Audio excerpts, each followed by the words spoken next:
Massive firing along the India-Pakistan line of control. India punishes Pakistan terror at the LOC. A tense standoff continues at India-China line of actual control. Another round of border talks between senior commanders.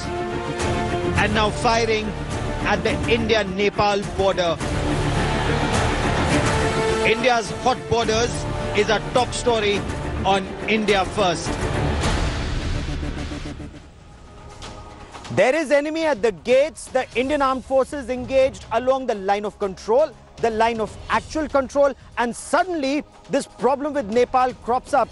The firing at the India-Nepal border, is it linked to that bigger tense standoff that's happening diplomatically when it comes to this map war, or is this completely unrelated? And are efforts being made to subvert Nepal by a hostile adversary?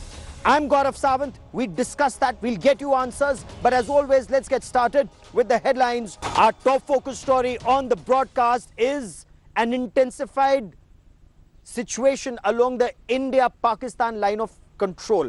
Now, the Haji Pir Pass, either side of Pir Panjal ranges, there's not only firing, but now it's escalated to into shelling in some places. That's 1 point. Point 2, in Pakistan ceasefire violations, we've lost some civilians. Point 3, which is extremely critical, several Pakistani permanent defenses and posts have been destroyed in Indian Army's action, according to this report filed by India Today's Ashraf Wani.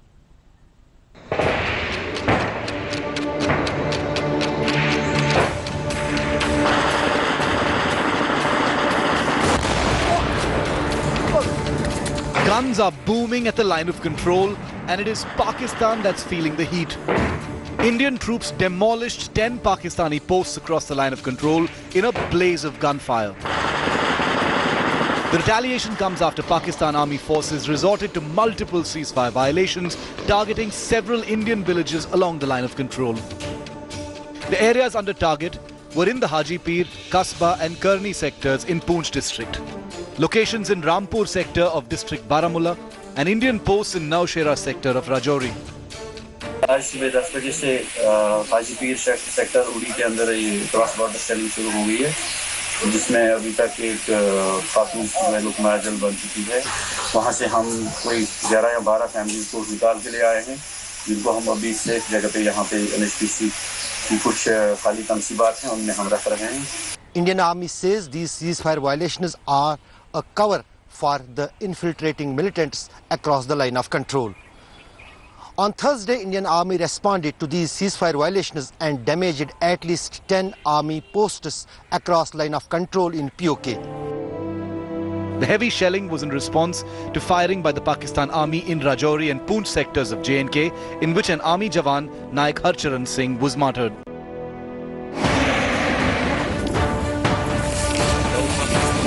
Pakistan has stepped up ceasefire violations after Indian forces carried out a spate of successful anti-terror operations neutralizing top-line terrorists in the Kashmir Valley.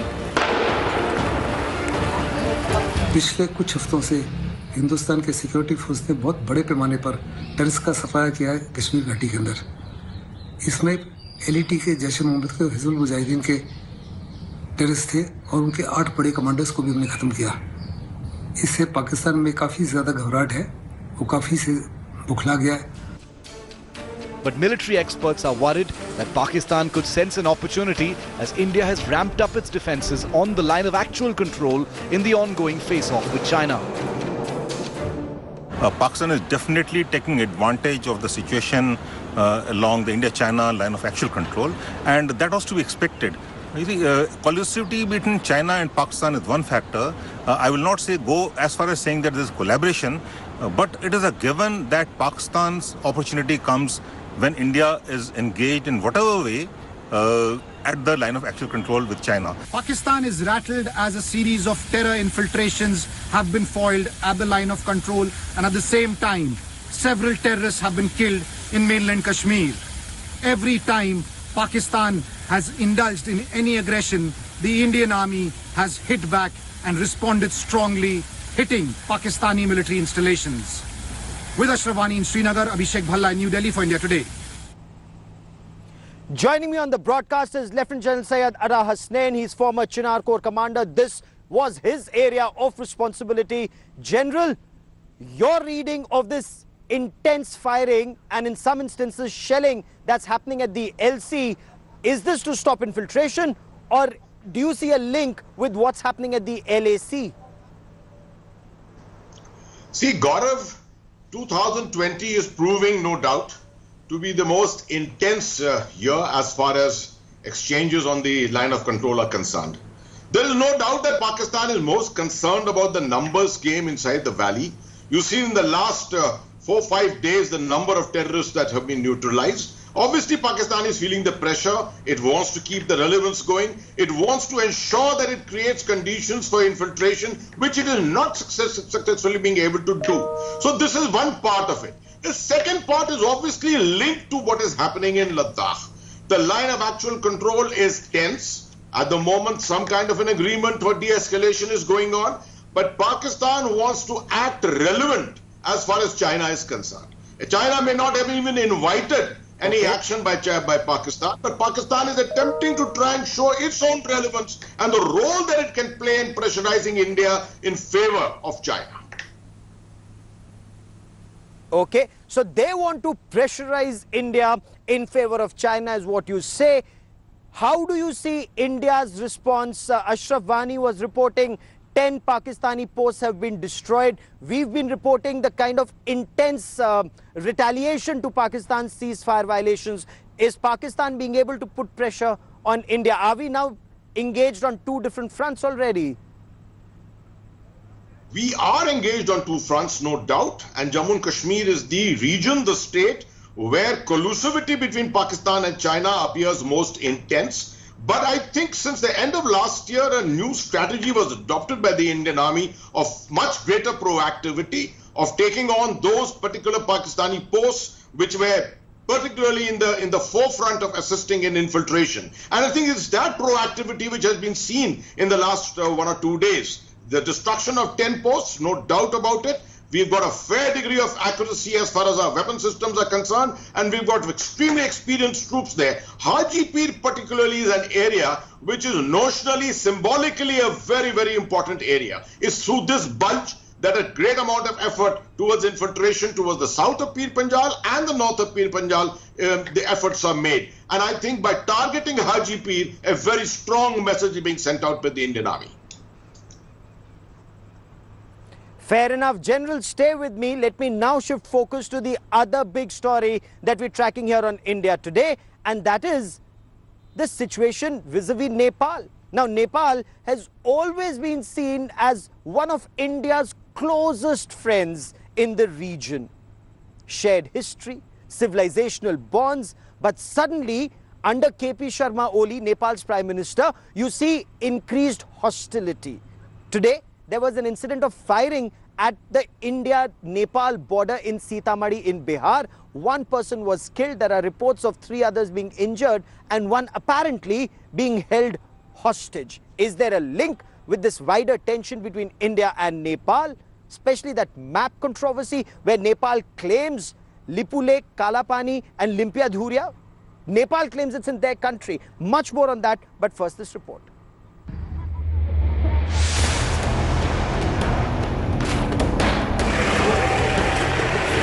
An Indian civilian was shot dead by Nepal border police troops close to the border with Sitamarhi district in Bihar. 2 people were injured in the firing. विवाद हुए वही मतलब विवाद हुआ हम तो घर पर थे नहीं सुनने में आया कि कोई पत्ते बोलने से विवाद हो गया तो मार बैठा कौन मार बैठा? पुलिस नेपाल वाला गोली चलाने लगा? हाँ तो बाद में बोला कि सब बोला कि पकड़ो जाओ मारता है तब गोली चलाने कितना फायरिंग किया वो लोग? 17 फायरिंग हुआ. The firing took place after an altercation between locals and the Nepal's armed police force personnel over an Indian family's visit inside Nepalese territory. The family had crossed the open border to visit their Nepalese relatives. His one of the daughter-in-law is from Nepal. She's a Nepal citizen. So you are very well aware that people get married from this side to that side. So the ties are quite strong. And it is said by Nepal APF people that they objected to this, saying that the lockdown in Nepal continues up to 14th of June. So they wanted him to go away. The tragic loss of life in police firing came as tensions heightened over Nepal's move to claim Indian territories. Nepal stirred a diplomatic row by releasing a new political map that includes Lipulekh, Kalapani and Limpiadhura. All three areas are part of Uttarakhand. We have always in consistent position that Lipulekh, Kalapani and Limpiadhura belongs to Nepal. We have no any geographical or political ambition. India on Thursday reiterated its position on the ongoing border dispute with Nepal, asserting that it values deep ties with the Himalayan nation. We deeply value our civilizational, cultural and friendly relations with Nepal, and our multifaceted bilateral partnership has expanded and diversified in recent years. This is because of the enhanced Government of India's focus on humanitarian development and connectivity-related projects. From the developments in Nepal and the way and the manner in which the map amendments are being brought about, it is very clear that ultra-nationalists do have a role to play, and domestic pressure is playing an important role in Oli administration's decisions. But it cannot be disregarded or discounted that China could have a role also to play in Oli's decisions. In New Delhi, Geeta Mohan for India Today. There are close civilizational ties between India and Nepal. That exist even today. In fact, they're even strengthened today. In 2014, when Prime Minister Narendra Modi had travelled to Nepal, he said that in independent India, we hadn't won a single war when Nepal hadn't shed blood for India. That is the close relationship between India and Nepal. How do we then explain this tension and the map controversy? Constantino Xavier is a fellow at the Brookings Institute. He joins me on the broadcast. Constantino, how do you look at this tension with Nepal, especially Limpiadhura, Kalapani, Lipulekh? India says it's ours, Nepal says it's ours, and after, if I may, after saying that they'll bring an amendment and the parliament is going to sit on a Saturday on a chutti, they set up a committee to find evidence. Gaurav, you're absolutely right. This is a very special friendly relation. And I think let's get this local incident out of the way. These are actually words used by the DG of SSB. He said it's a local incident and explained that this is an open border, as you know. I was on that border 3 months ago, and there is no border. There's no fence. People, as you just saw, have daughter-in-laws marrying across. There's trafficking, there's smuggling. The Pakistanis have been up to business there. So it's an open border, and there have been incidents before, many incidents before, including firing from both sides with casualties. So as long as we don't have evidence, I would say this is just another typical incident in a moment where that border is actually closed. It is not authorized. So you can imagine how tough it is for people who have relatives across the border, who want to keep illegally trading and smuggling, to deal with this sudden closure of the border. Second aspect on the map and on this dispute on the Uttarakhand side. I think it's unfair to say that suddenly Prime Minister Oli in Nepal became hostile towards India. Let's not forget that Prime Minister Modi and Prime Minister Oli had a fantastic, personal, close relationship between 2017 up to just 2 months ago. On April, they were on the phone speaking to each other, responding to the COVID crisis together. So what has happened? And I think the blame has to be shared here. On the Nepali side, Geeta Mohan is absolutely right. There has been a nationalist impetus, a political impetus to save this government by fanning anti-India rhetoric. That is no doubt true. But let's ask ourselves also, why has this issue not been solved 5 months ago, 10 months ago, 10 years ago? The Indian diplomacy knew about this issue. The Nepalis have been asking persistently and repeatedly for the dialogue to happen to deal with this dispute on the border. Why has this come to this point where things have escalated? Okay. If it's passed by a constitutional amendment, they sit on a Saturday and they pass it, then what's the point of foreign secretaries meeting after that? is that an indication then it gets escalated to the level of the foreign ministers, maybe the prime ministers of the two countries? And is this happening because it's KP Sharma Oli versus Prachand within Nepal? That's why you're fanning a nationalist card. That's why this is happening in Nepal, Constantino.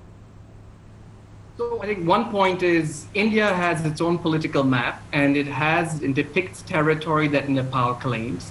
That map has been revised, as you know, last November after Article 370 was abolished, and still includes territory that is claimed by Nepal.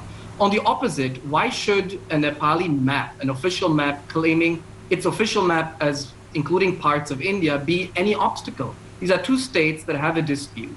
And as you rightly point out, I think we're far beyond any diplomatic channel now. And again, both sides have to be blamed for this because India has missed that window of opportunity, and Nepal has now escalated and will not backtrack on this, as you rightly point out. They will go ahead with this. So the only possibility is the one you hint at, which is a political mechanism.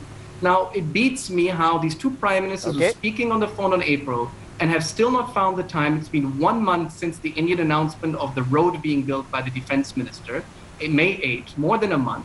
Why both prime ministers have not found the time to talk to each other on the phone and get on the phone and literally find the political impetus now that then will allow diplomats to sit again at the table. Now, coming to the China argument, which is important, you mentioned it, and I think Geeta had also mentioned it. We don't know. We don't know if this is related to what's happening on the LAC and Ladakh. It may be. It may be the Chinese are actively instigating the Nepali government to take a stronger stance, and that even they may have supported the timing of this strong reaction from Nepal. But we don't know. And the fact is, most likely what has happened is that China has developed more and more political influence in the Kathmandu, if you go these days. And, you know, often Nepali governments feel quite safe with that and therefore are more bolder in their foreign policy decisions. So 10 years ago, maybe Nepalis felt exactly the same about Calabar. Playing China against India. To bring this the up. Chinese, China has emboldened them naturally. Yes. Yes, the Chinese ambassador, we are told, according to reports, actually was the arbitrator in a fight between Prachand and KP Sharma Oli. But I want to bring in General Hasnain on the point of the army, because when you look at India-Nepal relations from the prism of the two armies, the chiefs are chiefs of each other's army, but more important, General Hasnain, we've got 40 to 50% of Nepalese soldiers in the Gorkha Rifles regiment. They've shed blood for India. They are brothers and loved and respected as brothers, General Hasnain. Absolutely, Gaurav. While I agree a lot with what Constantino has just said, but let me try and explain this from a different narrative. There's no doubt a special relationship exists here. And the word special is very important. And particularly from the military angle, because the Gurkhas have actually shed blood for India. We've got over 100,000 pensioners who are there, and we have a pension disbursing authority there. We've got a Gurkha recruiting depot there. I mean, the relationship goes on. It's really a deep, intense relationship. What has changed this time? As Constantino very correctly said, this problem of the border has been 10 years old. It could have been taken up 1 year ago. It could have been taken up 3 months ago. What happened this time? Why is suddenly Nepal up the ante on the border? And the only thing which, to my mind, which seems different is the entry of China, in which is why our chief of the army staff, about 3 months ago, in a slightly in something which was criticized by the Nepalese government a lot, he did obliquely mention the external factor and the influence on Nepalese polity. And there is no doubt about it that at this current moment, even while there is a de-escalation going on in Ladakh, there is an attempt by China to keep the pressure going, to keep the coercion going in different directions, from different directions onto India. And you've got a Maoist government there, you have a leftist government there, and there's no doubt that they are sympathetic with China, and they've got Chinese support. So we have to put 2 and 2 together. But notwithstanding all this, there are enough mechanisms. Our relationship continues to be excellent. Otherwise, I think it's just a matter of time. It's the COVID-19 factor which has kept both sides busy, involved. The Chinese pressures which have been playing up all this time. I think we should just try and be a little more positive on this, and hopefully things will sort themselves out. Oh, absolutely. In India, of course, there is so much positivity. It's a relationship that goes back to the times of Maryada Purushottam Sri Ram and Mata Sita. This is a relationship that goes back to the time of Gautam Buddha. So this is a relationship that's withstood tests of time. For the moment, Constantino, Xavier, many thanks for joining me. I want to shift focus to the other big story, and which is the India-China standoff at the line of actual control. It continues. So today, Defence Minister Rajnath Singh had a meeting with Chief of Defence Staff General Bipin Rawat, the three service chiefs. There were a lot of inputs that came in. The standoff at the LAC continues and remains a cause for grave concern. The month-long standoff between Indian and Chinese soldiers along the LAC in Ladakh has entered a critical phase. And on Friday, the two sides held talks again, this time at the Major General level. As you are aware, a meeting was held between the corps commanders of India and China on 6th of June in the Chushul Moldo region. This meeting was in continuation of our diplomatic and military engagement, which both sides have maintained, in order to address the situation in the areas along the India-China borders. It was agreed in this meeting that an early resolution of the situation would be in keeping with the guidance of our leaders.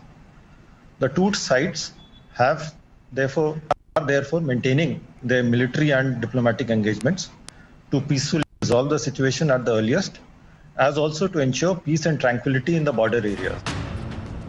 But even as the process of lowering tensions in eastern Ladakh continues, India has further ramped up its operational military readiness all along the northern borders. Defence Minister Rajnath Singh met CDS General Bipin Rawat and the three service chiefs to review the LAC situation. China is facing heat on multiple fronts. 12th June marks a year since anti-government protests began in Hong Kong. While the demonstrations have all but died out, none of the underlying issues have been resolved.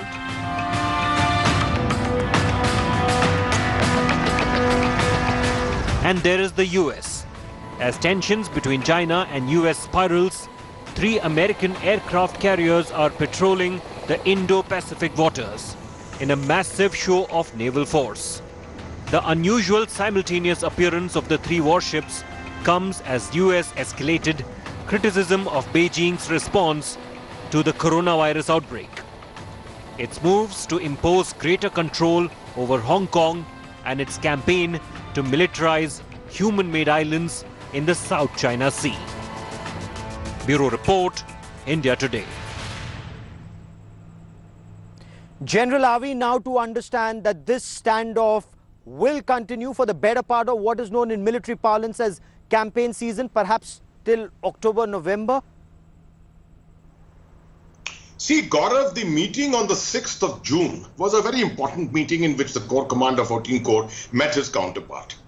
I did not expect any immediate outcome from this meeting, and I was a little surprised that 3 or 4 days later, we started hearing about de-escalation. That's the only terminology actually which can be used here. There is no question of a pullback, there's no question of withdrawal. It's just a question of de-escalation, which essentially means dilution of some of the deployed resources in a calibrated manner. And that's exactly what is happening. My assessment is, when China gives you assurance, you have to keep in mind the fact that China is not a state which respects a rule-based order.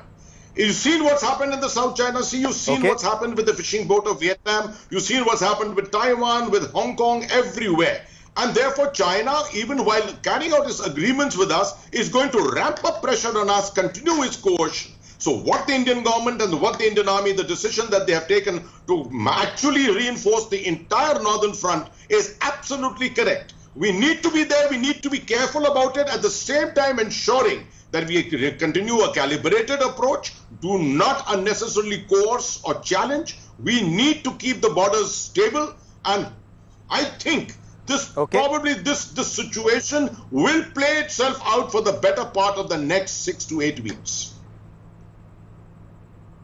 Next 6 to 8 weeks, if not longer. So perhaps along with the military posture, the diplomatic and the political posture would also be very interesting to watch out. General, does that also indicate that we also need to occupy some area till the line of actual control so that we also enforce our claims on our line?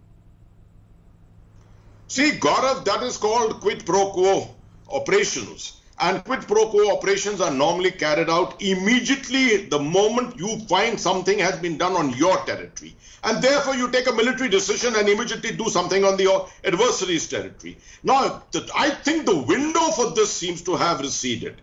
Because at the moment, we are under some kind of an agreement, some kind of a confidence building with the PLA in Ladakh. And I think if we step across the line of actual control to do something at this stage, it may not really be in the interest of the building situation. So I would hold my horses at this time. For the moment, many thanks for joining me. Fair enough. I've run out of time on this show, General Hasnain. For the moment, many thanks for joining me. That is all we have time for on India First this evening. Many thanks for watching.